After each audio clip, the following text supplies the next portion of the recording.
आप सुन रहे हैं महायोद्धा शिवा। ये इस कहानी का अगला अध्याय है। तो मैं ये कहना चाहता हूँ कि इस सीरीज के बस अब कुछ ही एपिसोड बचे हैं, जिसके बाद सीजन 2 आएगा। तो इस एपिसोड के मजे लीजिए।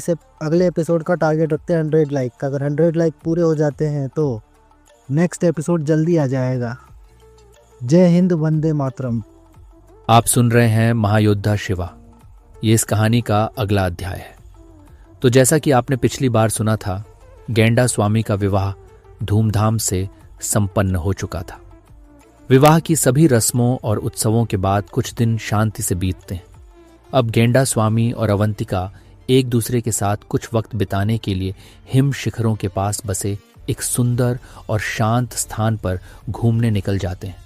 उनकी यात्रा हल्की फुल्की हंसी मजाक और एक दूसरे को जानने की कोशिशों से भरी होती है। वहीं दूसरी तरफ कहानी का अंधकार गहराने लगता है। किसी सुनसान पत्थरों से बने पुराने और भयावह मंदिर में काल शिवा एकाग्रचित होकर बैठा हुआ है। चारों तरफ बस अंधेरा है। दीवारों पर शापित चिन्ह उभरे हुए हैं और हवा में भी एक डरावनी सर्दी घुली हुई है। काल शिवा अपनी आंखें बंद किए ध्यान में लीन है। उसके चारों ओर रहस्यमयी मंत्र गूंज रहे हैं और वह अपनी आंतरिक शक्तियों को जागृत करने में लगा हुआ है। उसका उद्देश्य एक ही है, शिवा को हराना। लेकिन समस्या यह है कि शिवा अब पहले जैसा अकेला नहीं है। उसके साथ दो अन्य महायोद्धा, सम्राट रोहन ओबेरॉय और सम्राट रैन भार्गव, कंधे से कंधा मिलाकर खड़े हैं। तीनों का एक साथ सामना करना काल शिवा के लिए असंभव जैसा प्रतीत हो रहा है।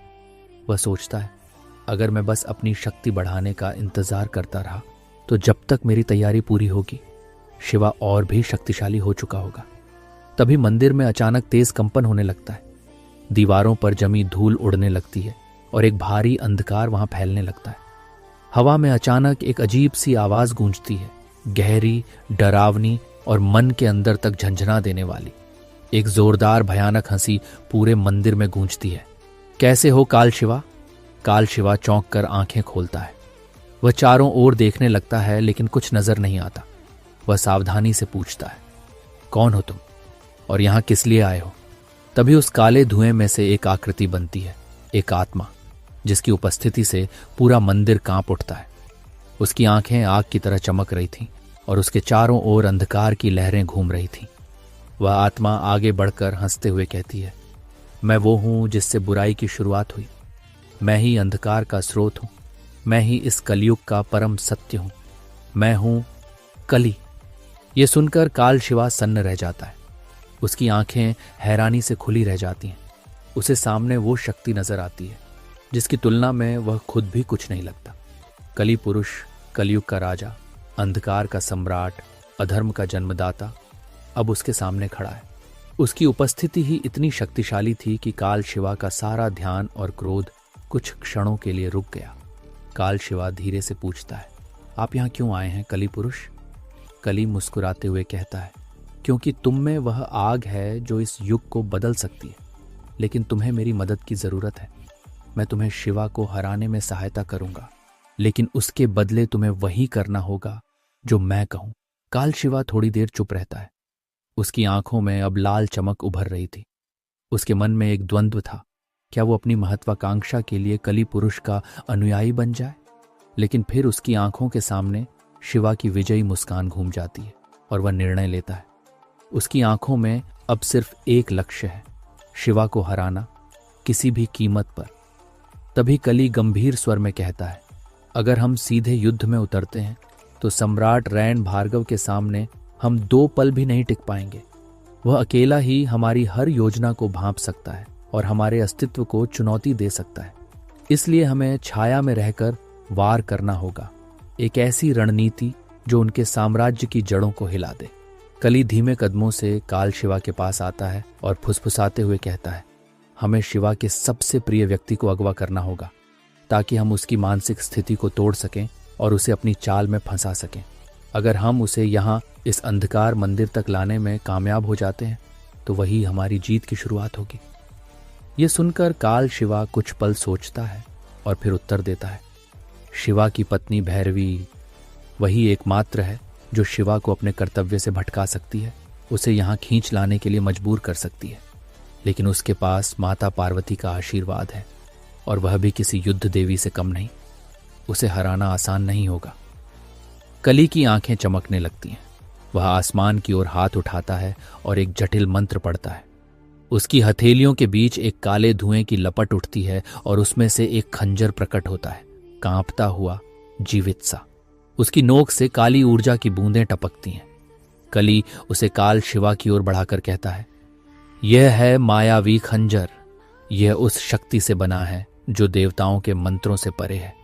इससे चाहे कोई भी हो, उसे कुछ समय के लिए मूर्छित किया जा सकता है, यहां तक कि भैरवी जैसी देवी संरक्षित शक्ति को भी। काल शिवा, जो अब तक आत्मविश्वास से भरा हुआ था, थोड़ा झिझकता है और सोचते हुए कहता है, यह तो ठीक है, पर हम भैरवी को यहां तक लाएं कैसे? सूर्य महल की सेना अत्यंत शक्तिशाली है, हर कोना कड़ी सुरक्षा में है। और रैन भार्गव, वह जल्द ही हमारे किसी भी कदम को पहचान लेगा। हमारी योजना फेल भी हो सकती है। कली धीरे से मुस्कुराता है, जैसे वह पहले से सब कुछ जानता हो। उसकी हंसी धीमे धीमे बढ़ती है और मंदिर की दीवारों में गूंजने लगती है। सम्राट रोहन ओबेरॉय और रैन भार्गव को उलझाने की जिम्मेदारी मेरी होगी। मैं उन्हें ऐसा भ्रम दूंगा कि वे समझ ही नहीं पाएंगे कि असली हमला कहां हो रहा है। तुम्हें सिर्फ इतना करना है कि कुछ कमजोर लेकिन दिखावटी राक्षसों को दक्षिण भारत की सीमा पर भेज दो। उनका हमला सूर्य महल की सेना को वहीं उलझा देगा, और जब भैरवी को लगेगा कि जनता संकट में है, तो वह जरूर बाहर आएगी, अकेली। अब कली की आवाज ठंडी और सटीक होती है। उस वक्त तुम्हें प्रकट होना है, एक युद्ध छेड़ना है, लेकिन जीतने के लिए नहीं, केवल उसे थकाने और उसकी ऊर्जा खत्म करने के लिए।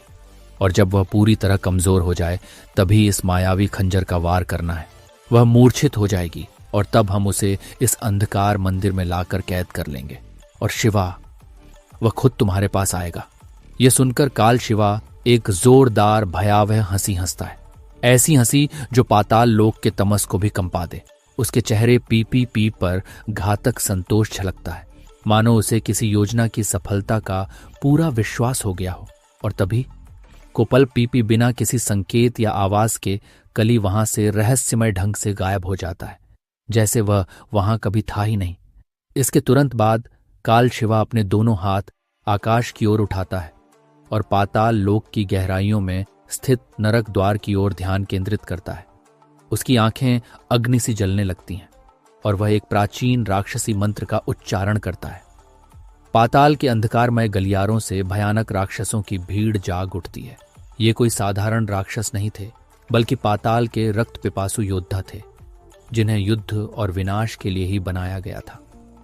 इनकी संख्या लगभग 10,000 थी। काल शिवा उन्हें आदेश देता है, दक्षिण भारत की सीमाओं को रौंद दो, वहां के लोगों को समाप्त कर दो और उनके आश्रय को धूल में मिला दो। ये राक्षस सीधे दक्षिण भारत की ओर कूच करते हैं और जैसे ही वे वहां पहुंचते हैं, बिना किसी चेतावनी के वहां के गांवों, शहरों और सैन्य ठिकानों पर हमला कर देते हैं। लोग चीखते हैं, भागते हैं, लेकिन दक्षिण भारत की मजबूत लॉ इन्फोर्समेंट टीम, जिसने वर्षों तक सीमाओं की रक्षा की थी, अब इन असामान्य शत्रुओं के आगे असहाय प्रतीत होती है। जनरल नंदिनी, जो दक्षिण की प्रमुख रक्षक थीं, एक भयंकर राक्षस से लड़ते हुए गंभीर रूप से घायल हो जाती है। इसी बीच दूसरी तरफ कली अपनी अगली चाल चलता है। वह कुछ और भी शक्तिशाली राक्षसों को बुलाता है, वे राक्षस जिन्हें महाभारत काल में स्वयं देवताओं ने बड़ी मुश्किल से हराया था। ये थे निवात कवच राक्षस, जिनकी आत्माएं मृत्यु के बाद भी पूरी तरह नष्ट नहीं हो पाई थीं। कली ने उन काली आत्माओं को फिर से साकार कर दिया था और अब वे पहले से कई गुना अधिक शक्तिशाली हो चुकी थीं। ये आत्माएं सिर्फ शारीरिक रूप से नहीं, बल्कि मानसिक और आध्यात्मिक स्तर पर भी हमला करती थीं। इन राक्षसों का प्रकोप इतना भीषण था कि इंद्र सहित सभी देवता उन्हें रोकने में असमर्थ हो जाते हैं। चारों ओर हाहाकार मच जाता है, देवलोक की सीमाएं टूटने लगती हैं। तभी इंद्र गंभीर होकर कहता है, इन निवात कवचों को अगर कोई रोक सकता है तो वह केवल 2 ही योद्धा हैं, सम्राट रैन भार्गव और सम्राट रोहन ओबेरॉय। बिना देर किए इंद्र अपनी दिव्य शक्ति से एक आध्यात्मिक संदेश भेजता है। वह संदेश आकाश के माध्यम से रैन और रोहन तक पहुंचता है। संदेश पाते ही दोनों योद्धा तैयार हो जाते हैं और बिना एक क्षण गंवाए युद्ध के लिए रवाना हो जाते हैं। उधर शिवा और भैरवी अपने घर पर नाश्ता कर रहे होते हैं। टीवी पर एक आपातकालीन ब्रॉडकास्ट आता है जिसमें दिखाया जाता है कि दक्षिण भारत पर राक्षसों ने हमला कर दिया है और वहां की सशक्त लॉ इन्फोर्समेंट टीमें भी इन दैत्यों को रोकने में विफल हो रही हैं। भयानक दृश्य चलते रहते हैं, जलते हुए घर, रोते हुए बच्चे, घायल सैनिक। तभी शिवा की बहन मीनाक्षी कमरे में आती है। वह पहले ही पूरी तरह युद्ध के लिए तैयार है। ठीक उसी समय भैरवी का फोन बजता है। कॉल पर हैं महारानी चहल सूर्यवंशी। वह गंभीर आवाज में कहती हैं, भैरवी, अब समय आ गया है। जाओ और दक्षिण भारत की सीमाओं से इन राक्षसों को खदेड़ दो। मीनाक्षी को भी साथ ले जाओ। क्या तुम्हें सेना चाहिए? भैरवी बिना झिझक उत्तर देती है, नहीं महारानी, हम दोनों ही काफी हैं। मैं और मीनाक्षी मिलकर इन सभी राक्षसों को समाप्त कर देंगे। भैरवी तुरंत तैयार हो जाती है। मीनाक्षी भी उसकी तैयारी देखकर मुस्कुराती है। शिवा, जो पास ही खड़ा है, भैरवी की ओर देखकर हल्की मुस्कान के साथ पूछता है, क्या मेरी सहायता की आवश्यकता है? भैरवी आत्मविश्वास से कहती है, अरे शिवा, कुछ राक्षस ही तो हैं, मैं और मीनाक्षी उनसे निपट लेंगे। इसी बीच शिवा का बेटा शिवाय, जो जादुई पांडा के साथ खेल रहा था, दौड़ता हुआ भैरवी के पास आता है और पूछता है, मम्मा, आप कहाँ जा रही हो? भैरवी उसे गोदी में लेकर प्यार से जवाब देती है, बेटा, मैं जल्दी ही वापस आ जाऊंगी। वह शिवा को एक गहरी नजर से देखती है और कहती है, ठीक है शिवा, हम चलते हैं। और इसके साथ ही भैरवी और मीनाक्षी दक्षिण भारत की ओर कूच करती हैं, राक्षसों को हराने और मासूमों की रक्षा करने के लिए। युद्ध का बिगुल अब पूरी तरह बज चुका था। इसके बाद हमें दक्षिण भारत की सीमावर्ती गांवों को दिखाया जाता है, जो कभी जीवन और हरियाली से भरे हुए थे, लेकिन अब वहां चारों तरफ सिर्फ तबाही और विनाश फैला हुआ था। इन गांवों पर पाताल के राक्षसों ने भयानक हमला किया था। पूरा क्षेत्र वीरान हो चुका था। झोपड़ियां जली हुई थीं, खेत राख हो चुके थे और हर तरफ मृतदेहें बिखरी पड़ी थीं। बच्चों की चीखें, माताओं का विलाप और राक्षसों की कर्कश हंसी अभी भी गूंज रही थी। लॉ एनफोर्समेंट टीम के बहादुर सैनिकों ने अपनी जान पर खेलकर राक्षसों को रोकने की कोशिश की, लेकिन इन पाताल राक्षसों की ताकत असाधारण थी। जनरल सुधांशु और जनरल रोहिणी ने सेना का नेतृत्व करते हुए कई मोर्चों पर राक्षसों को रोके रखा, लेकिन अब वे दोनों बुरी तरह घायल हो चुके थे। उनके शरीर पर गहरे घाव थे और उनका मनोबल धीरे धीरे टूट रहा था। इसी घोर संकट की घड़ी में एक तेज प्रकाश के साथ मीनाक्षी प्रकट होती है। वह युद्ध के मैदान में उतरती है और मारक सूर्यवंशी तकनीक का प्रयोग करती है। उसकी तलवार से एक तीव्र प्रकाश निकलता है जो आकाश को चीरता हुआ चलता है और एक ही वार में 10 राक्षसों के सिर उनके धड़ से अलग कर देता है। उसकी उपस्थिति मानो धरती पर एक देव योद्धा के आगमन की तरह थी। जनरल रोहिणी और सुधांशु मीनाक्षी को देखकर भाव विभोर हो जाते हैं। उनकी आंखों में फिर से आशा की चमक लौट आती है। लीडर, आप बिल्कुल सही समय पर आई हैं, रोहिणी कहती हैं। हमारा मनोबल टूट चुका था, लेकिन अब आपके नेतृत्व में हम फिर से खड़े हैं। इसके बाद मीनाक्षी तीनों का नेतृत्व करते हुए राक्षसों की सेना पर टूट पड़ती है। दूसरी ओर एक अन्य सीमाई क्षेत्र में जनरल नंदिनी, जो पहले ही घायल थीं, अभी भी पूरी ताकत से लड़ रही थी। वह राक्षसों से घिरी थी और एक राक्षस ने अपनी तलवार उठाकर उनकी गर्दन पर जानलेवा वार करने की कोशिश की, लेकिन ठीक उसी क्षण भैरवी बिजली की गति से वहां पहुंचती है। वह उस वार को अपने हाथ में प्रकट हुए त्रिशूल से रोक देती है। यह त्रिशूल स्वयं माता दुर्गा का था, एक दिव्य शक्ति का प्रतीक। भैरवी उस त्रिशूल से एक भीषण हमला करती है। जैसे ही त्रिशूल राक्षसों की सेना पर गिरता है, एक तेज प्रकाश के साथ हजारों राक्षस वहीं ढेर हो जाते हैं। इसके बाद वह तुरंत नंदिनी के पास जाकर उसे हील करती है। भैरवी अब पूरी तरह युद्ध की देवी के रूप में परिवर्तित हो चुकी थी। वह अपनी भगवान शेषनाग की तलवार निकालती है और तेजी से राक्षसों की सेना में घुसकर उन्हें एक एक कर काट गिराती है। मीनाक्षी, सुधांशु, रोहिणी और अब भैरवी के नेतृत्व में सेना फिर से एकजुट होती है। राक्षसों की संख्या तेजी से घटने लगती है।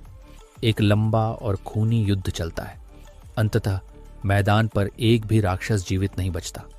राक्षसों की लाशों से पूरा युद्ध क्षेत्र ढक जाता है। भैरवी नंदिनी से कहती है, अब अगली सीमा की ओर बढ़ना होगा, समय बहुत कम है। लेकिन तभी आसमान में एक गहरा काला धुआं उठता है। वातावरण में भय का संचार होने लगता है। उस धुएं के बीच से एक छाया निकलती है।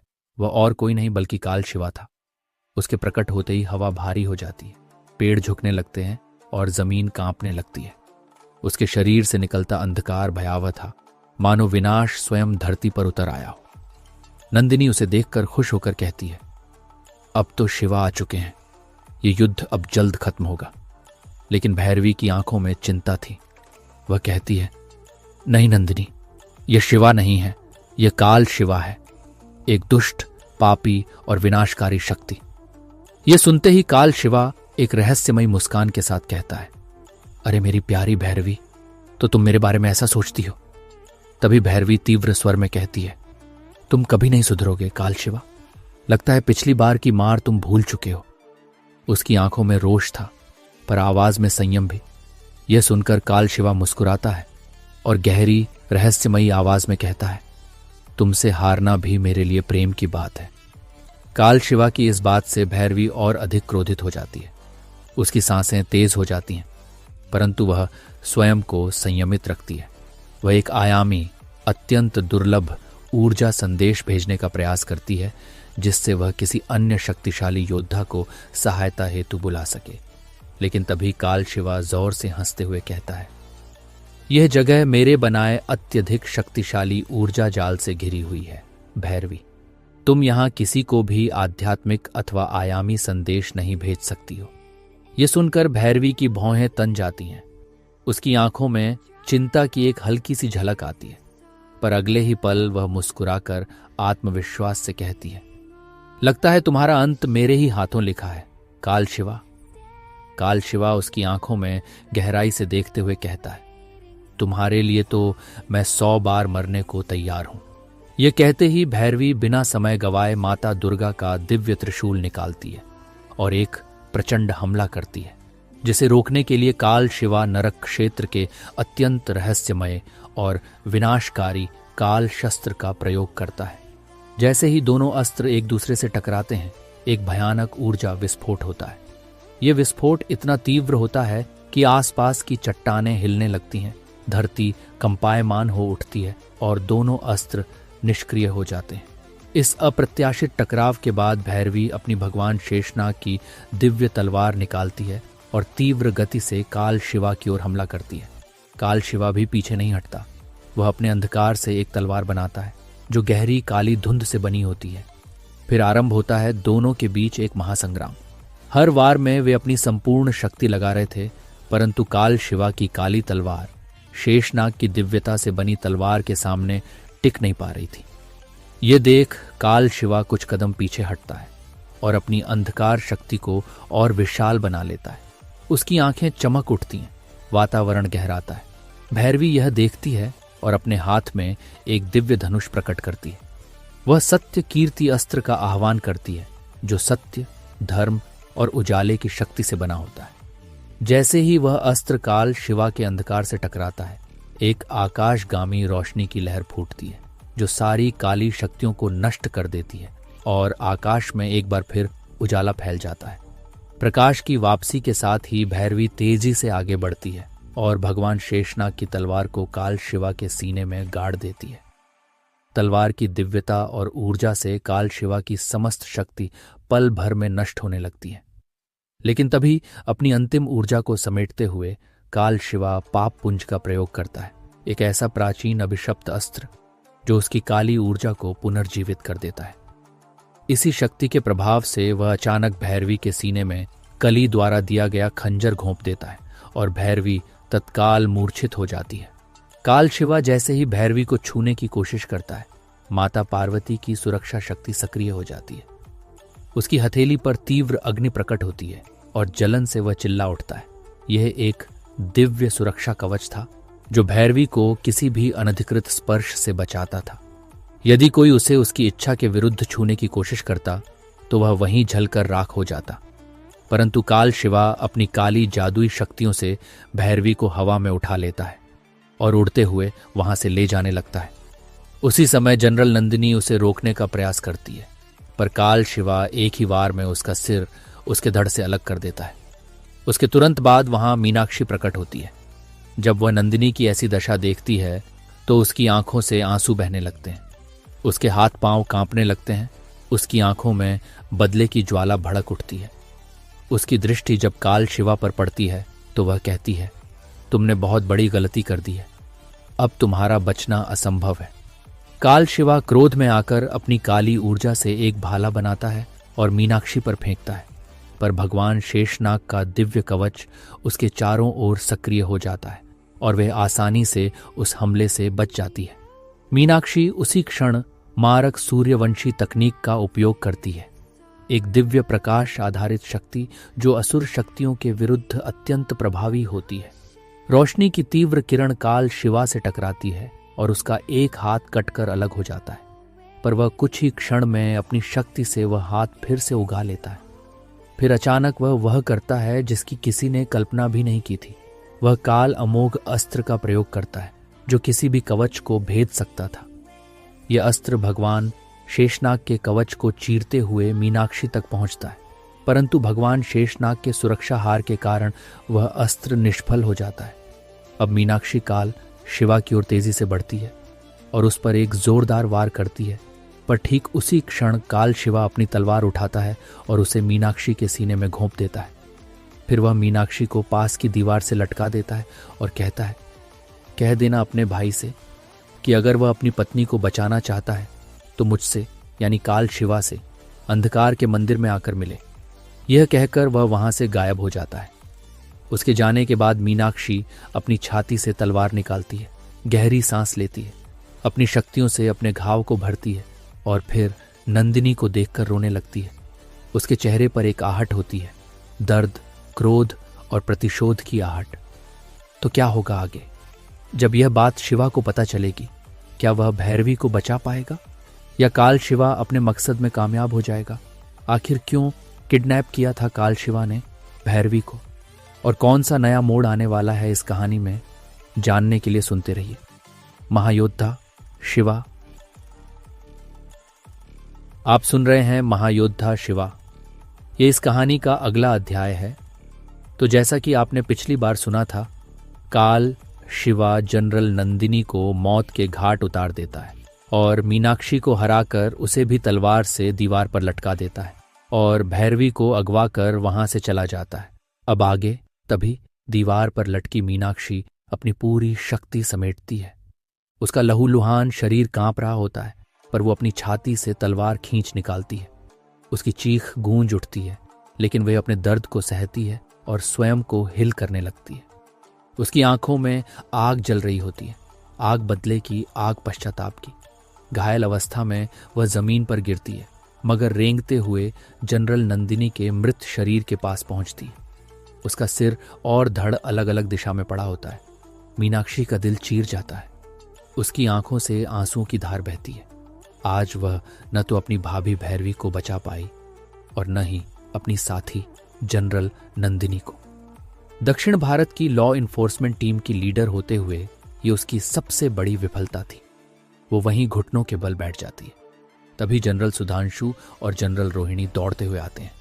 रोहिणी मीनाक्षी के कंधे पर हाथ रखती है और कहती है, इसमें आपकी कोई गलती नहीं है लीडर, शायद जनरल नंदिनी की यही नियति थी।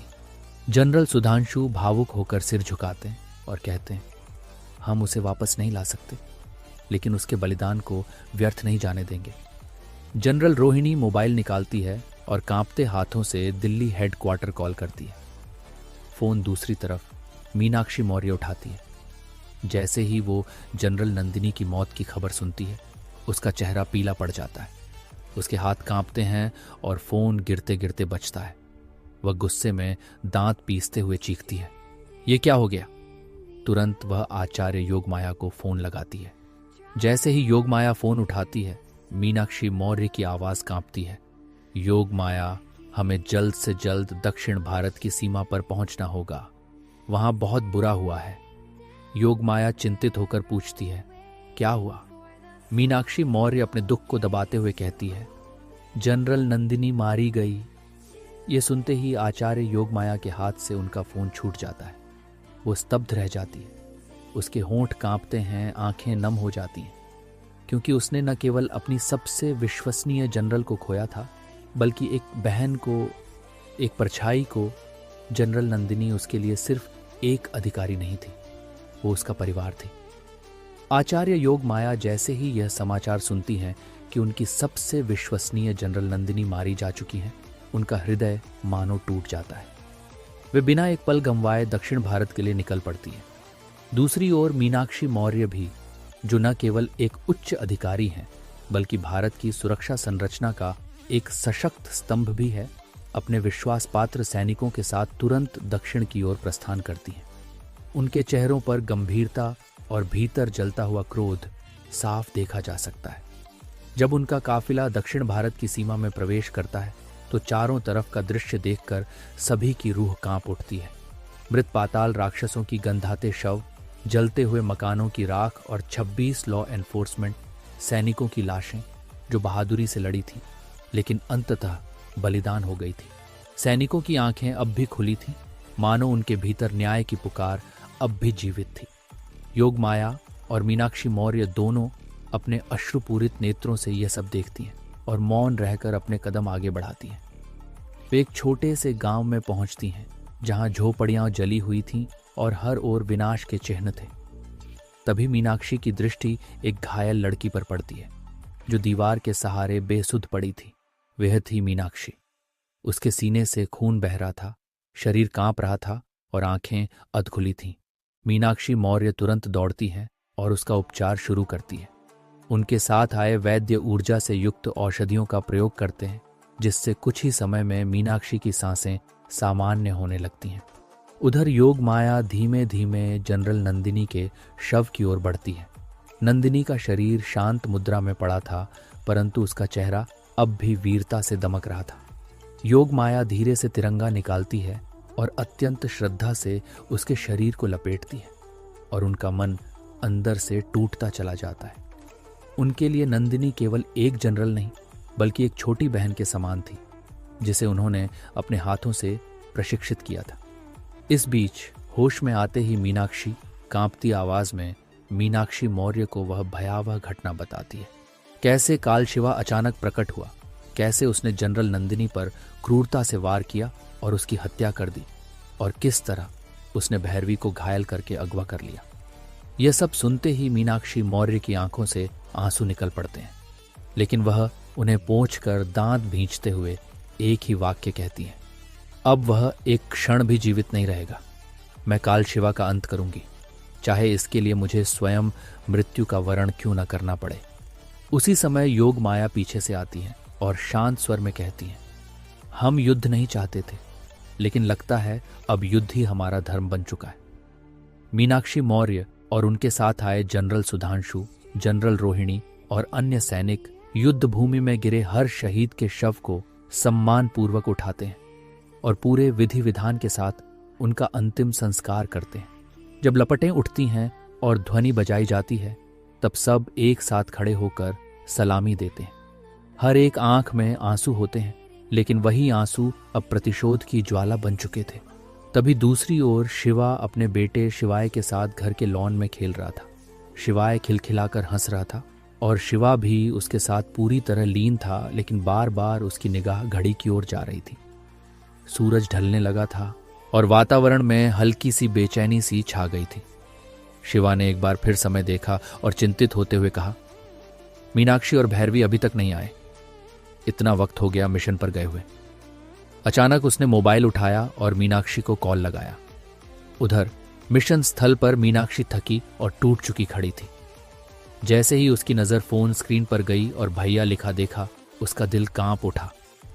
उसने कांपते स्वर में योग माया की ओर देखा और बोली, मैं भैया का कॉल कैसे उठाऊंगी, कैसे बताऊंगी कि मैं उनकी पत्नी को नहीं बचा पाई। उसकी आंखें भर आईं। योग माया ने उसके कंधे पर हाथ रखते हुए गंभीर स्वर में कहा, शिवा को यह बात जाननी ही होगी मीनाक्षी, अब यह बात छुपाई नहीं जा सकती। मीनाक्षी ने गहरी सांस ली, खुद को संयमित किया और फोन उठाया। दूसरी ओर से शिवा की चिंतित आवाज आई, अरे तुम दोनों इतनी देर से कहाँ हो? क्या मिशन में कोई दिक्कत आ गई है? क्या हुआ, बताओ मीनाक्षी। मीनाक्षी की आवाज कांपने लगी, उसकी आंखों से आंसू गिरने लगे। वह टूटी हुई आवाज में बोली, भैया, भैरवी भाभी को काल शिवा ने किडनैप कर लिया है और जनरल नंदिनी को भी मार डाला है। कुछ क्षणों के लिए शिवा जैसे स्तब्ध रह गया। उसका चेहरा एकदम सून पड़ा, आंखें फैल गईं, सांसें थम सी गईं। लेकिन अगले ही पल उसने खुद को संयमित करते हुए गंभीर स्वर में कहा, क्या? ये तुम क्या कह रही हो मीनाक्षी? भैरवी इतनी शक्तिशाली है, काल शिवा उसे कैसे अगवा कर सकता है? मीनाक्षी ने दुखी स्वर में कहा, उसने धोखे से हमला किया। शिवा की आंखों में गुस्से की ज्वाला थी, पर उसने खुद को काबू में रखते हुए कहा, मैं अभी वहीं आ रहा हूं। मीनाक्षी ने तुरंत टोका, नहीं भैया, मैं ही आपके पास आ रही हूं, मुझे आपको कुछ और भी बताना है। इसके बाद मीनाक्षी मौर्य और योग माया तुरंत रवाना हो गए। कुछ ही देर में वे शिवा के घर पहुंच गए। जैसे ही मीनाक्षी ने दरवाजा पार किया, वह दौड़ती हुई अपने भाई के पास आई और उससे लिपट कर फूट फूट कर रोने लगी। शिवा ने उसे गले से लगाते हुए प्यार से कहा, तुम्हारी कोई गलती नहीं है मीनू, काल शिवा से भिड़ना आसान नहीं था, वो हर किसी के लिए असंभव है। मीनाक्षी ने आंसुओं के बीच कहा, भैया, काल शिवा ने कहा है कि अगर आप भाभी को बचाना चाहते हैं तो आपको अंधकार के मंदिर में आना होगा। यह सुनते ही शिवा की आंखों में तीव्र क्रोध की ज्वाला भड़क उठी। उसने दृढ़ स्वर में कहा, मैं किसी भी हालत में अपनी पत्नी को बचा कर रहूंगा, चाहे इसके लिए मुझे अंधकार के मंदिर में ही क्यों न जाना पड़े। योग माया ने चेतावनी देते हुए कहा, शिवा, वहां अकेले जाना सुरक्षित नहीं है, वो जगह साधारण नहीं है। शिवा ने उसकी ओर तीखी नजरों से देखा और बोला, क्या तुम मेरी ताकत पर शक कर रही हो योग माया? मैं अकेले ही अपनी भैरवी को काल शिवा के चंगुल से निकाल कर लाऊंगा। योग माया ने गंभीर भाव से कहा, मैं तुम्हारी शक्तियों पर संदेह नहीं कर रही हूं शिवा, लेकिन तुम्हारा अकेले जाना मुझे ठीक नहीं लग रहा है। शिवा ने उसकी आंखों में झांकते हुए कहा, विश्वास रखो योग माया, मैं अपनी भैरवी को कुछ भी नहीं होने दूंगा। योग माया कुछ कहने ही वाली होती है कि मीनाक्षी मौर्य उसका हाथ पकड़कर उसे रोकती है और गंभीर स्वर में कहती है, नहीं योग माया, शिवा पर विश्वास रखो, वह कोई साधारण योद्धा नहीं है। वो जानता है कि भैरवी उसके जीवन का अहम हिस्सा है और वह खुद को या भैरवी को कभी कुछ नहीं होने देगा। मीनाक्षी की बातों में आत्मविश्वास था, लेकिन योग माया की आंखों में चिंता अब भी साफ झलक रही थी। शिवा और भैरवी उसके बेहद करीबी दोस्त थे। वह उनके बिना अपने जीवन की कल्पना नहीं कर सकती थी। फिर भी वह अपने मन को मजबूत करते हुए शिवा की ओर देखती है, उसकी आंखों में गहराई से झांकती है और धीमे लेकिन दृढ़ स्वर में कहती है, शिवा, अपना ध्यान रखना और भैरवी को किसी भी हालत में बचा कर लाना।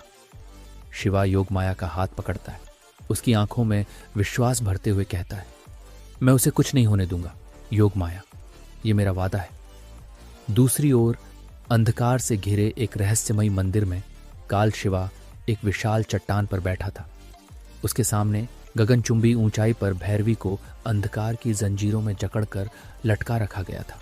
मंद रोशनी में भी भैरवी की सुंदरता उसे बार बार आकर्षित कर रही थी। वह उसकी ओर देखता और मुस्कुराता, मानो उसे पाने की चाह उसके भीतर लपट बन चुकी थी। लेकिन भैरवी के चारों ओर माता पार्वती की दिव्य शक्तियों से बना एक अदृश्य सुरक्षा कवच था।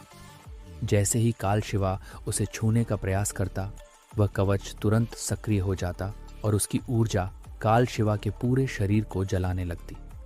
दर्द से कराहता हुआ वह पीछे हटता, लेकिन भैरवी की ओर देखने से खुद को रोक नहीं पाता। कुछ देर बाद भैरवी की आंखें धीरे धीरे खुलती हैं। वह खुद को अंधकार के उस भयावह मंदिर में पाती है। दीवारों से रिश्ती कालिमा और वातावरण में फैली नकारात्मक ऊर्जा से उसका मन विचलित हो उठता है। लेकिन जैसे ही उसकी नजर काल शिवा पर पड़ती है, उसके चेहरे पर घृणा और गुस्सा एक साथ उभर आता है। वह तीखी नजरों से उसे घूरती हुई कहती है, तुम्हारी हिम्मत कैसे हुई मुझे इस तरह किडनैप करने की? काल शिवा उसकी ओर देखकर हंसते हुए कहता है, तुम गुस्से में भी बहुत प्यारी लगती हो भैरवी। वैसे तुम्हें बता दूं, तुम इस समय अंधकार की जंजीरों से बंधी हो और इस संसार की कोई भी शक्ति इन जंजीरों को तोड़ नहीं सकती। भैरवी जोर लगाकर खुद को छुड़ाने की कोशिश करती है। वह बार बार अपने हाथ पांव झटकती है, लेकिन हर बार वो अंधकार की जंजीरें और भी कस जाती हैं। उसकी सांसें तेज हो जाती हैं, पर वह हार नहीं मानती। काल शिवा फिर हंसते हुए कहता है, प्रयास करना बेकार है मेरी प्यारी भैरवी। भैरवी उसकी ओर तीखी मुस्कान के साथ देखती है और कहती है, अपनी कुछ पल की जीत का जश्न मना लो काल शिवा, क्योंकि कुछ ही समय में मेरा शिवा यहां होगा और तुम्हारा उससे जीतना लगभग असंभव है। काल शिवा का चेहरा तनिक गंभीर होता है। वह धीमे स्वर में कहता है, मैं उसकी भी तैयारी कर लूंगा, लेकिन अभी मैं जा रहा हूं। तुम्हारे भोजन की पूरी व्यवस्था कर दी है मेरी रानी। भैरवी व्यंग्य से हंसती है, अपने अंत की तैयारी कर लो काल शिवा। ये सुनते ही काल शिवा की आंखों में क्रोध की लपटें उठने लगती हैं। वह दांत पीसते हुए मुड़ता है और तेजी से वहां से चला जाता है। अब मंदिर में गहरा सन्नाटा पसर जाता है। भैरवी की आंखों में अब सिर्फ एक उम्मीद बची होती है, अपने पति शिवा के आने की। उसका मन बस एक ही प्रार्थना करता है कि शिवा जल्द से जल्द आए और उसे इस अंधकार से मुक्त कर ले। दूसरी तरफ शिवा अब पूरी तरह से तैयार था। उसका शरीर युद्ध के लिए सज चुका था। आंखों में तपते अंगारों जैसी चमक थी और दिल में सिर्फ एक ही लक्ष्य, भैरवी को हर हाल में वापस लाना। उसने अपनी तलवार कमर पर कसी, दिव्य कवच धारण किया और मंत्रों से स्वयं को सुरक्षित किया। उसके कदमों में आत्मविश्वास था और हृदय में एक अटूट प्रेम जो किसी भी अंधकार से टकराने का साहस रखता था। वह अब अंधकार के मंदिर की दिशा में निकल पड़ा। उसके चारों ओर तेज हवाएं चलने लगीं, मानो स्वयं प्रकृति भी उसकी राह में शक्ति भर रही हो। उधर काल शिवा एक ऊंचे सिंहासन पर बैठा था। उसके माथे पर चिंता की रेखाएं थीं। वह बुदबुदाते हुए सोच रहा था, अगर शिवा यहां आता है तो मैं उसका सामना तो कर लूंगा, लेकिन उसे हरा नहीं पाऊंगा। उसकी दिव्यता, उसकी इच्छा शक्ति, उससे पार पाना कठिन है। उसकी उंगलियां बेचैनी से सिंहासन के हथों पर चल रही थी। तभी वातावरण में अजीब सी गंध फैलती है और एक काली लहर उठती है। कली प्रकट हो जाता है। कली धीमे स्वर में कहता है, शिवा को बल से हराना असंभव है काल शिवा, हमें उसे छल से तोड़ना होगा। काल शिवा उसकी ओर देखता है। कैसे? कली की आंखों में एक अजीब सी चमक उभरती है। वह कहता है, हमें उसकी भावनाओं को उसकी कमजोरी बनाना होगा और इसके लिए हमें भैरवी चाहिए। काल शिवा गुस्से से उठता है, लेकिन हम भैरवी को छू भी नहीं सकते।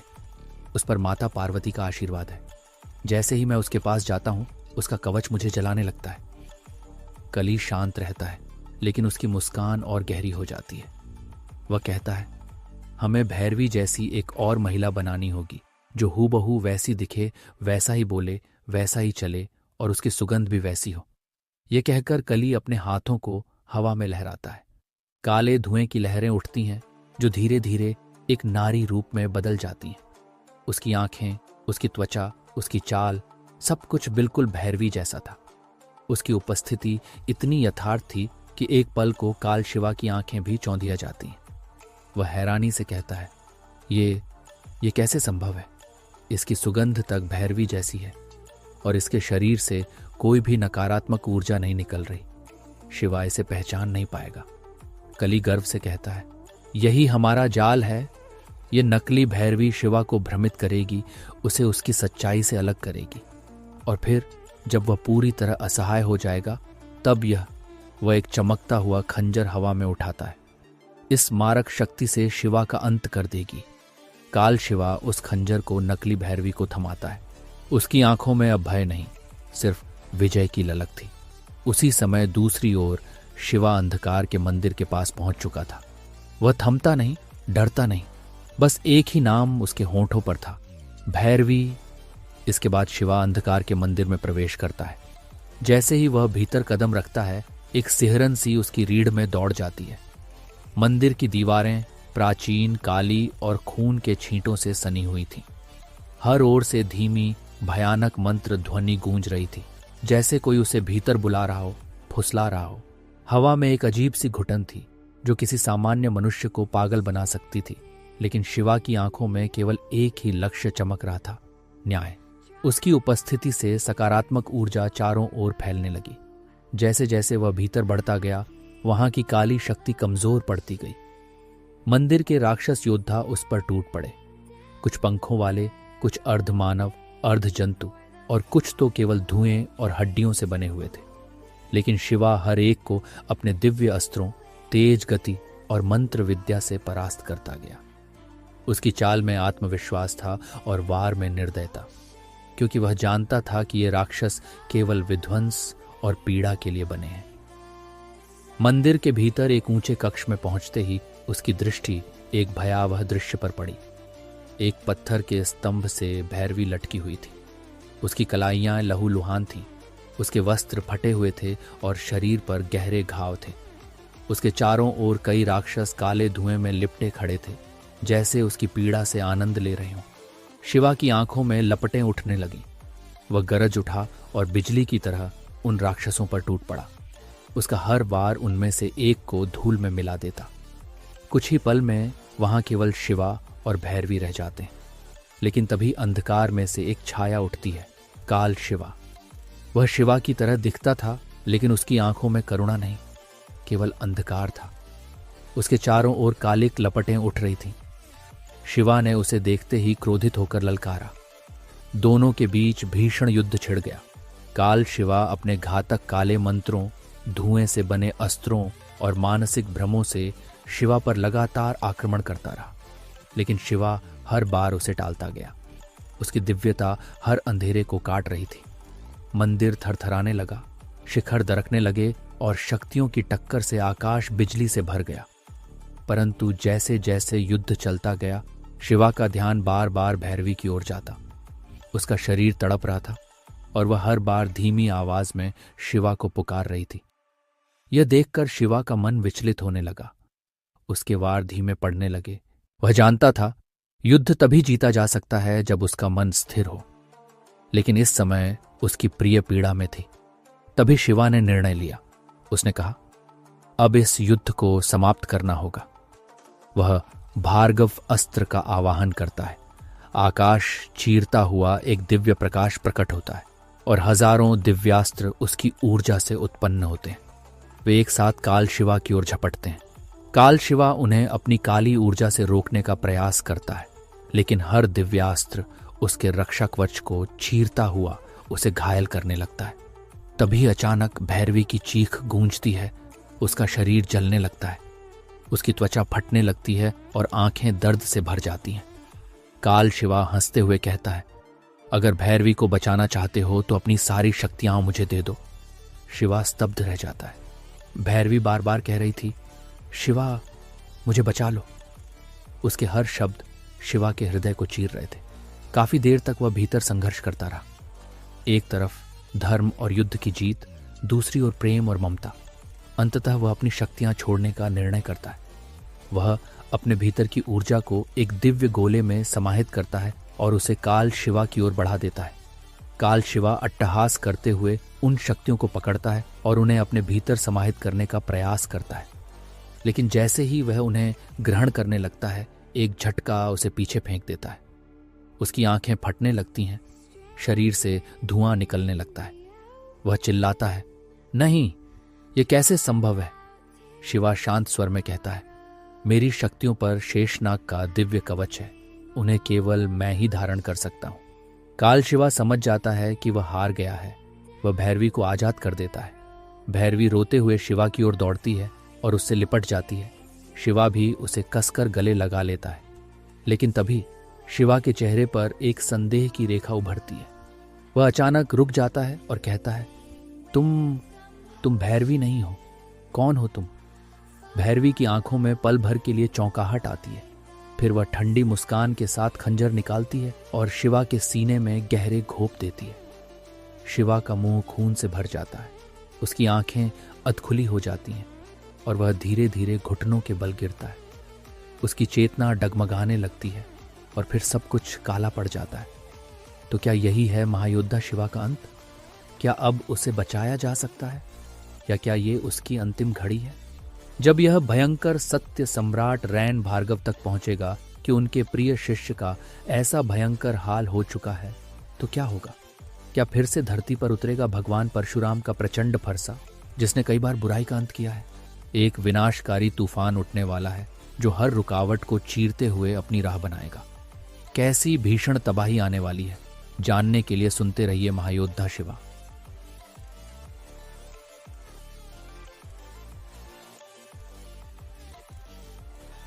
आप सुन रहे हैं महायोद्धा शिवा और यह इस कहानी का अगला अध्याय है।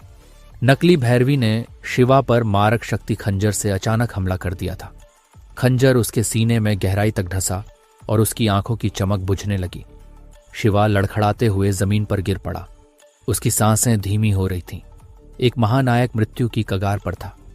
नकली भैरवी, जिसने यह विश्वासघात किया था, काले धुएं में बदलकर वहां से गायब हो जाती है, जैसे वह कभी थी ही नहीं।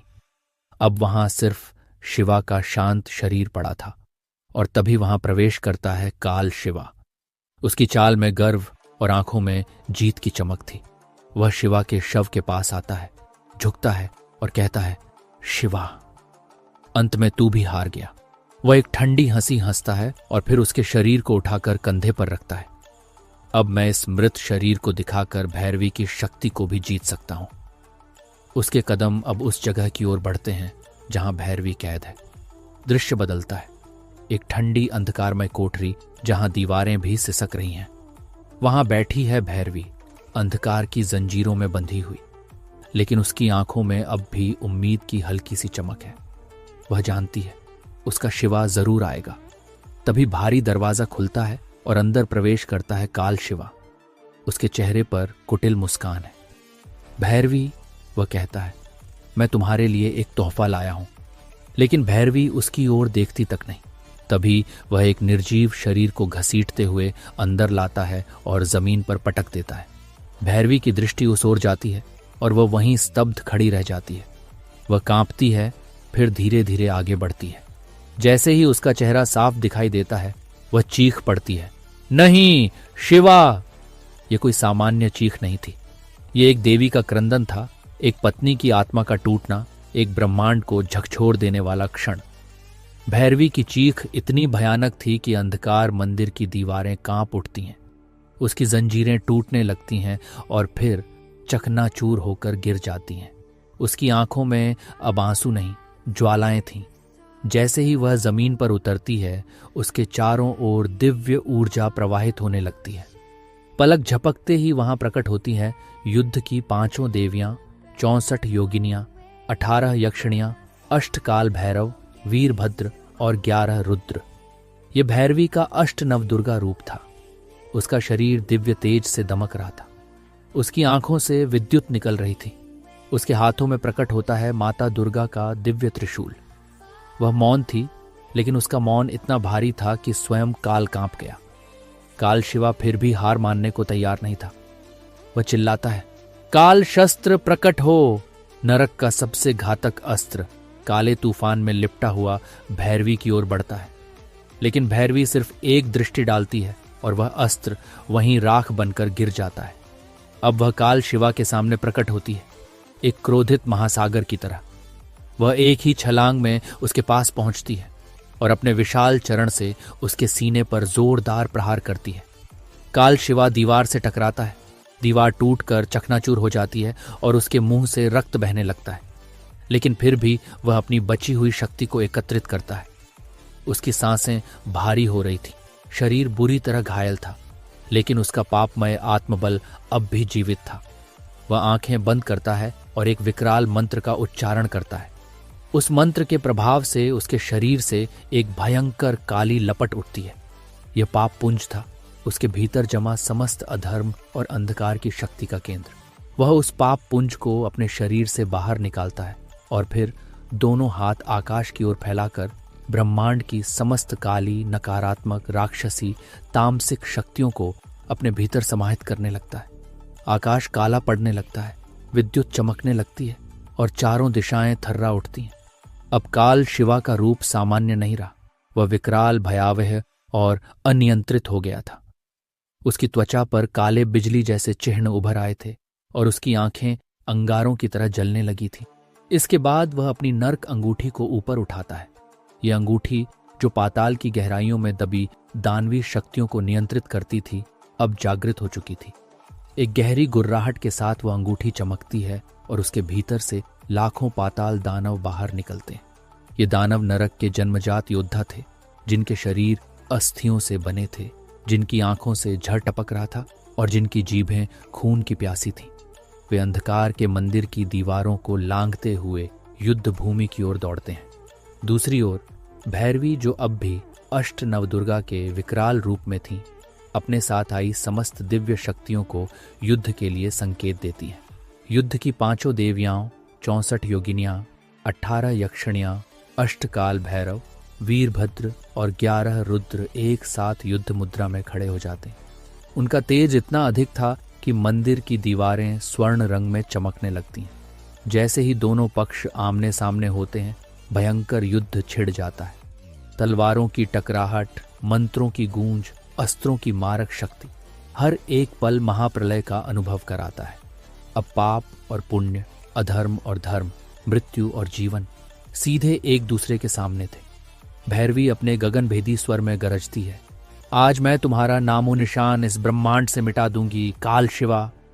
यह सुनते ही काल शिवा व्यंग्यात्मक हंसी हंसता है। उसकी हंसी से मंदिर की छतों से पत्थर गिरने लगते हैं। वह अपने चारों ओर से उठती हुई नकारात्मक ऊर्जा को घुमाता है और एक भयानक काल चक्र का निर्माण करता है, इतना विशाल और भारी कि उसकी गति से समय रुकने जैसा आभास होता है। वह उसे भैरवी की ओर घुमाता है, जो हवा में चक्कर काटते हुए उसकी ओर बढ़ता है। भैरवी अपने हाथ में माता दुर्गा का दिव्य त्रिशूल उठाती है और एक तीव्र गर्जना के साथ आकाश की ओर उसे घुमाती है, जो मंदिर की छत को तोड़ते हुए काल चक्र से टकराते हैं और उसे चकनाचूर कर देते हैं। उसके टुकड़े अग्नि की लपटों में जलकर राख हो जाते हैं। यह देखकर काल शिवा और अधिक उग्र हो उठता है। वह अपने दोनों हाथों से एक मंत्र पढ़ता है और धरती के गर्भ से एक 8 सिर वाला काला नाग प्रकट करता है, जिसकी आंखें खून सी लाल थीं और जिसकी फुंकार से ही झर हवा में घुलने लगता था। यह नाग उसकी नकारात्मक ऊर्जा से बना था और उसका हर सिर अलग अलग दिशा से हमला करने की क्षमता रखता था। काल शिवा उसे आदेश देता है, भैरवी को समाप्त कर दो। नाग अपनी फुफकार के साथ उसकी ओर दौड़ पड़ता है, लेकिन भैरवी, जो अब माता काली के रूप में थीं, शांत और स्थिर खड़ी होती हैं। उनके हाथ में अचानक एक विशाल खड़ग प्रकट होता है, माता काली का वह दिव्य अस्त्र जो राक्षसों के सिर उतारने के लिए जाना जाता है। वह उसे हवा में एक बार घुमाती है और जैसे ही वह खड़ग नाग की ओर जाती है, तो एक ही वार में वह 8 सिरों वाला नाग कटकर 2 टुकड़ों में बंट जाता है। उसके टुकड़े जमीन पर गिरते ही धुएं में बदल जाते हैं और अदृश्य हो जाते हैं। अब काल शिवा अपने अंतिम अस्त्र की ओर बढ़ता है। वह अपनी नर्क देवता की शक्ति को बुलाता है और उसका शरीर तेजी से एक विशाल धुएं से बने राक्षस में बदलने लगता है। उसके हाथ में नरक का शूल, पीठ पर शापित अग्नि और चेहरा एक ऐसा विकृत भय जो शब्दों में नहीं बन सकता। मंदिर की दीवारें दरकने लगती हैं, पृथ्वी हिलने लगती है और वह राक्षस एक भयंकर गुर्राहट के साथ युद्ध भूमि में प्रकट होता है। तभी काल शिवा अंधकार में लिपटा हुआ गंभीर आवाज में भैरवी की ओर देखता है और कहता है, मैं तुमसे एक सवाल पूछना चाहता हूं। क्या अब मैं नरक क्षेत्र की महारानी खुशी मेहरा से भी ज्यादा शक्तिशाली लग रहा हूं? उसके शब्दों में घमंड, अहंकार और एक विचित्र आत्मविश्वास झलक रहा था, मानो वह स्वयं को समस्त ब्रह्मांड की सबसे बड़ी शक्ति मान बैठा हो। यह सुनकर भैरवी हल्की सी मुस्कान के साथ उसकी ओर देखती है, लेकिन उसकी आंखों में तेज और विश्वास साफ नजर आता है। वह शांत लेकिन दृढ़ स्वर में कहती है, काल शिवा, तुम्हारे जैसा तुच्छ, क्रूर और पथभ्रष्ट नरक देवता उस महाशक्ति की बराबरी करने की सोच भी कैसे सकता है जिसे नरक क्षेत्र की महारानी खुशी मेहरा कहा जाता है। वो खुशी जो सम्राट रैन भार्गव और सम्राट रोहन ओबेरॉय के समकक्ष है। वह शक्ति जिसने तुम्हें जन्म दिया, तुम्हारे अस्तित्व को आकार दिया, लेकिन आज उसी की बनाई हुई शक्ति तुम्हारे विनाश का कारण बनेगी। तुम्हारा अंत अब निश्चित है और वह मेरे हाथों होगा। भैरवी के शब्दों से काल शिवा का अहंकार और क्रोध और भी भड़क उठता है। वह आग बबूला होकर भैरवी की ओर लपकता है। उसकी आंखों से आग और हाथों से काली लपटें निकलने लगती हैं। लेकिन भैरवी अब शांत नहीं थी। वह अपने चारों ओर एक तेज ऊर्जा का घेरा बनाते हुए माता पार्वती के सभी 9 रूपों शैलपुत्री, ब्रह्मचारिणी, चंद्रघंटा, कुष्मांडा, स्कंद माता, कात्यायनी, कालरात्रि, महागौरी और सिद्धिदात्री की शक्तियों का आह्वान करती है। इन 9 शक्तियों की ऊर्जा उसके शरीर में प्रवाहित होती है और उसके चारों ओर देवीय आभा फैल जाती है। उसकी हथेली में धीरे धीरे एक अत्यंत विशाल और चमकता हुआ दिव्य अस्त्र आकार लेने लगता है। यह अस्त्र उन सभी 9 शक्तियों का सम्मिलित रूप था जिसकी शक्ति से ब्रह्मांड में तूफान आ सकता था। आकाश गूंजने लगता है, पृथ्वी कांपने लगती है। काल शिवा के कदम रुक जाते हैं, लेकिन अब बहुत देर हो चुकी थी। भैरवी उसकी ओर तीखी नजरों से देखती है और गरजती है, अपने अंत की तैयारी कर लो काल शिवा। और उसी क्षण वह दिव्य अस्त्र उसकी पूरी शक्ति के साथ काल शिवा की ओर फेंक देती है, जिसे देखकर काल शिवा अपने आसपास काली ऊर्जा का एक कवच बना लेता है। पर जैसे ही वह अस्त्र काल शिवा के कवच से टकराता है तो उसकी अंधेरी ऊर्जा से बना कवच पल भर में टूटकर चकनाचूर हो जाता है और भैरवी का अस्त्र जाकर काल शिवा के सीने से टकराता है, जिससे भयानक विस्फोट होता है और काल शिवा का शरीर फटकर पूरी तरह से राख में बदल जाता है। पर तभी पाप पुंज एक लाल कमल की तरह हवा में लहरता है, जिससे काल शिवा का शरीर पुनः प्रकट हो जाता है। पर अब उसके अंदर इतनी शक्ति नहीं बची थी और भैरवी की सेना उसके सभी पाताल दानवों को नष्ट कर चुकी थी। तभी भैरवी काल शिवा के पास पहुंचती है और उसकी गर्दन पकड़कर उसे हवा में उठा लेती है और अपनी तलवार से उसका सिर धड़ से अलग करने ही वाली होती है। पर तभी एक आकाशवाणी होती है, रुक जाओ भैरवी, अभी इसकी मृत्यु का समय नहीं आया है। तभी भैरवी उस आकाशवाणी की ओर देखकर कहती है, कौन हो तुम? तभी वहां पर एक काफी भयानक काली शक्ति प्रकट होती है और एक विकराल दानव का रूप लेने लगती है। और फिर एक आवाज आती है, मैं कली पुरुष, मुझसे ही कलयुग का चक्र चालू हुआ है और मैं ही इस युग के अंत का कारण बनूंगा। अगर अपनी सलामती चाहती हो तो काल शिवा को छोड़ दो। यह सुनकर भैरवी मुस्कुराते हुए माता दुर्गा के त्रिशूल को कली पुरुष की ओर चला देती है, लेकिन उसका त्रिशूल कली पुरुष के पास पहुंचने से पहले ही रुक जाता है और वापस भैरवी के पास पहुंच जाता है। और जैसे ही भैरवी अपने दूसरे हाथ की तरफ देखती है तो उसके हाथ से काल शिवा भी गायब हो जाता है। ये देखकर भैरवी क्रोधित हो जाती है, लेकिन वह फिर धीरे धीरे खुद को संयमित करती है और अपने सामान्य रूप में वापस आ जाती है। इसके बाद वह शिवा के पास जाती है और घुटनों के बल बैठकर उसके चेहरे को अपने हाथ में लेती है और जोर जोर से रोने लगती है। शिवा की इस हालत का जिम्मेदार वो पूरी तरह से खुद को मान रही थी। भैरवी के दिल में आत्मग्लानि की आग धधक रही थी, क्योंकि शिवा ने सिर्फ उसे बचाने के लिए अपनी जान की बाजी लगा दी थी। भले ही वह एक शक्तिशाली योद्धा थी, पर उस पल वह एक टूटी हुई पत्नी थी, जिसकी बाहों में उसका जीवन साथी निर्जीव सा पड़ा था। उसके भीतर एक हुक सी उठी, एक टीस जो किसी भी पत्नी के लिए असहनीय होती।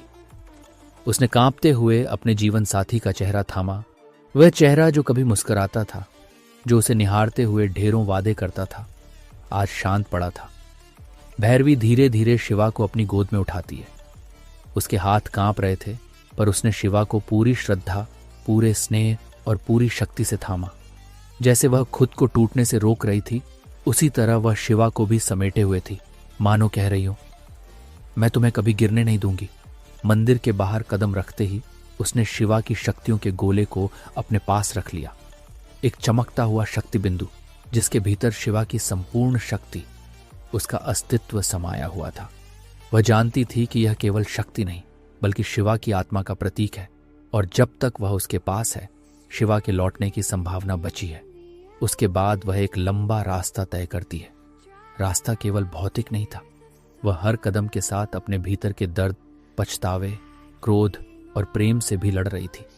हवा में रात की नमी थी, चांदनी के नीचे उसका साया और शिवा का मौन शरीर धीमे धीमे आगे बढ़ते जा रहे थे।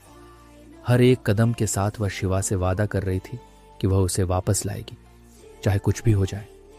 अंततः वह अपने घर के दरवाजे पर पहुंचती है। दरवाजे के बाहर पहले से ही योगमाया, शिवा की बहन मीनाक्षी, मीनाक्षी मौर्य, जनरल सुधांशु और जनरल रोहिणी खड़े थे।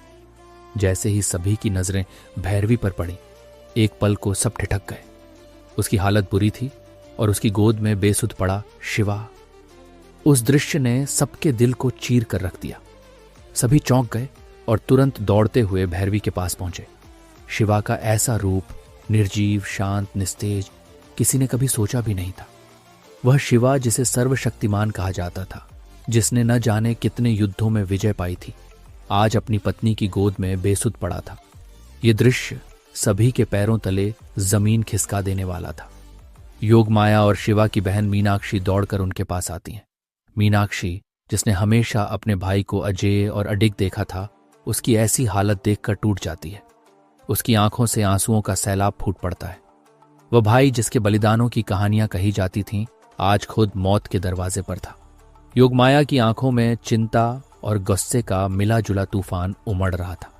उन्होंने भैरवी की ओर देखा और भारी मन से पूछा, आखिर यह सब हुआ कैसे?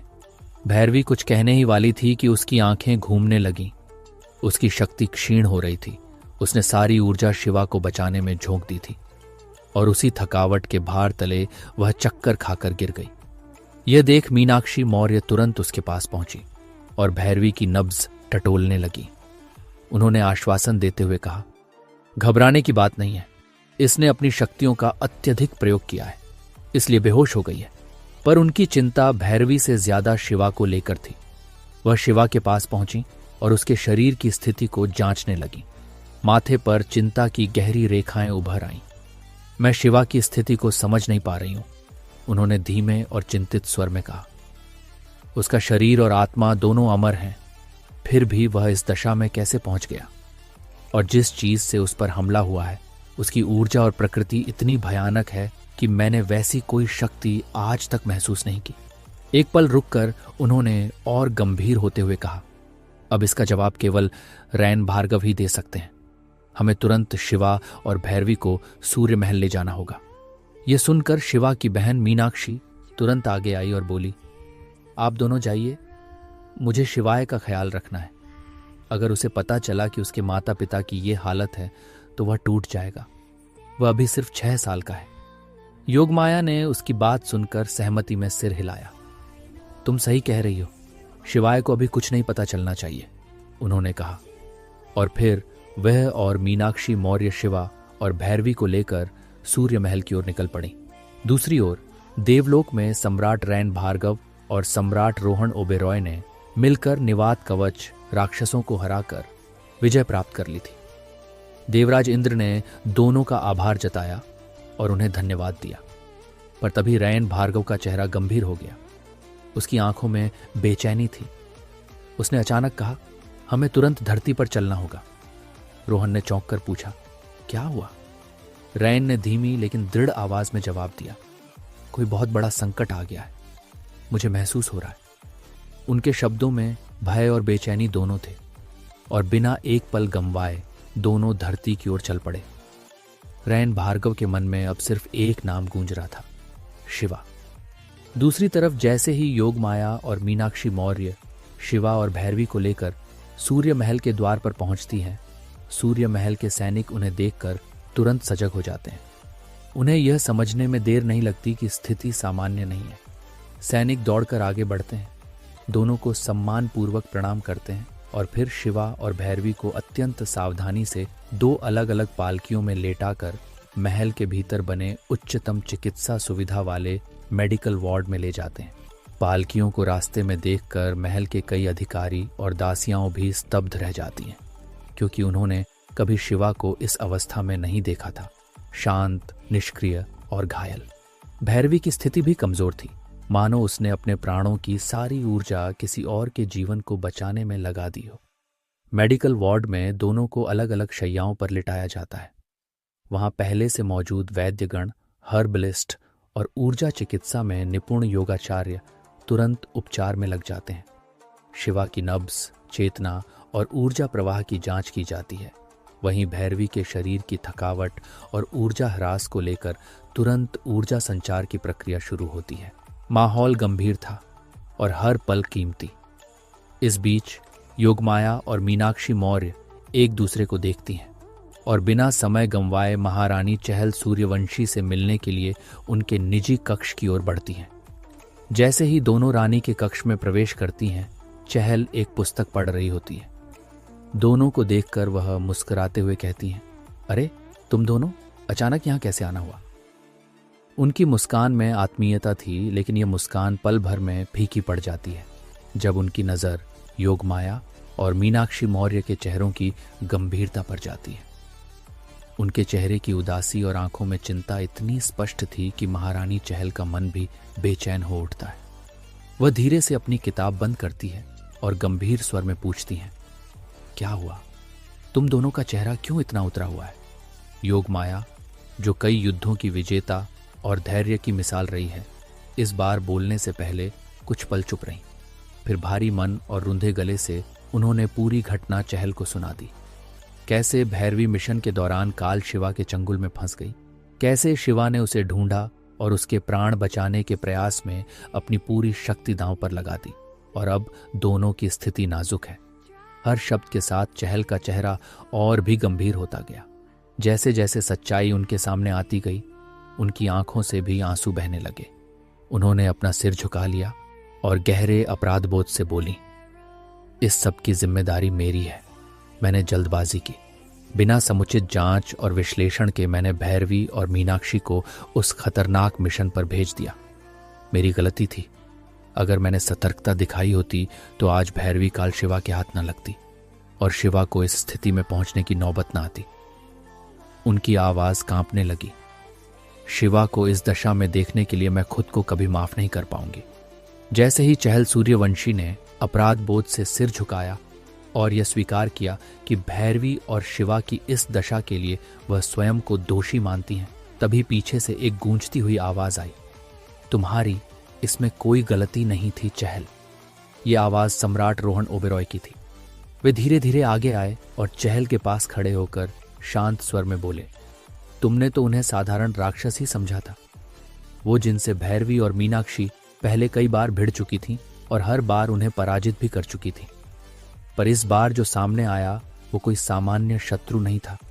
काल शिवा की उपस्थिति किसी ने भी नहीं सोची थी, क्योंकि असली कारण तो यह था कि नरक क्षेत्र की महारानी खुशी मेहरा ने पहले ही उसे नरक क्षेत्र से निकाल दिया था।